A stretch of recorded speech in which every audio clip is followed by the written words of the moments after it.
ওদেরকে কেন নিরুৎসাহিত করা হচ্ছে? আমাদের ভাই বোনেরা কেন কেন বলবে আমরা শুধুমাত্র বিসিএস হতে চাই, কেন ইঞ্জিনিয়ার হতে চায় না?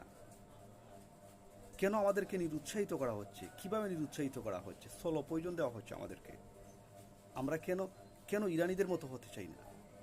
আমরা কেন ইসরায়েলিদের মতো হতে চাই না? আমরা বিপ্লবী হতে চাই, আমাদের ছেলে মেয়েদেরকে বিপ্লবী বানাতে চাই, কিন্তু কেন বারবার নিরুৎসাহিত করা হচ্ছে, থামিয়ে দেওয়া হচ্ছে, দাবিত করা হচ্ছে এই সমস্ত উৎসাহকে, উদ্দীপনাকে? আমরা কি শুধু বেহায়ের মতো জীবনযাপন করেই যাব 53টা বছর যাব? এভাবেই চলতেছিল? আমাদের ফিউচার কি এভাবেই চলবে? কেন আমরা বিপ্লবীদের মতো মাথা উঁচু করে দাঁড়াতে পারি না?